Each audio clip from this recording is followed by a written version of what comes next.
அதிகாலையில எந்திரிச்சு குடும்பம் குட்டியெல்லாம் வாரி வண்டியில போட்டு இப்போ மொத்த ஃபேமிலி எங்கே போகிறேன்னு பார்த்தோம்னா கெடா சோறு சாப்பிட்றதுக்கு தான். காலையில எந்திரிச்சு காஃபி கூட பல்ல படாமல் நம்ம குறிக்கோளே மெயின்னு சொல்லிட்டு கோயிலுக்கு போயாச்சு. அப்பா வருஷத்துக்கு ஒரு தடவை கோயிலில் பொங்க வச்சு கெடா வெட்டி எல்லாருக்குமே சாப்பாடு போடுவார். இந்த வட்டம் நான் கன்சீவாக இருந்தனால கொஞ்சம் லேட் ஆயிடுச்சு.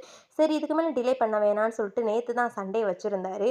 இப்போ காலைல எந்திரிச்சு போய் பொங்க வச்சாச்சு. எவ்வளோதான் வீட்டில் சிக்கன் மட்டன் எடுத்து விதவிதமாக சாப்பிட்டாலும் ஆளுக கூட பந்தியில் உட்காந்து சாப்பிட்ற அந்த ஃபீலே தனி. காது குத்துனாலும் சரி, வசந்த விழானாலும் சரி, எந்த இதாக இருந்தாலும் இதுதான் எங்கள் ஊரில் ஃபஸ்ட்டாக இருக்கும். இதை சாப்பிட்றதுக்காண்டியே நாள் நைட் இருந்தே இதுதான் மண்டையில் ஓடும்.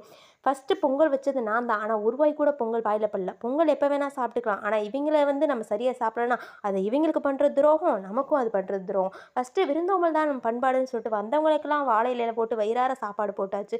அண்டா சோறு பசிக்காதுன்னு சொல்லுவாங்க. ஆனா, அண்டா சோறுல சாப்பிட்ற அந்த ஃபீலே தனி. ஃபர்ஸ்ட்டு பந்தியில உட்கார்றத விட லாஸ்ட் பந்தியில உட்கார்ந்தா தான் ஃபுல் கட்டு கட்ட முடியும். உங்களுக்கு சேர்த்து நான் சாப்பிட்டேன்.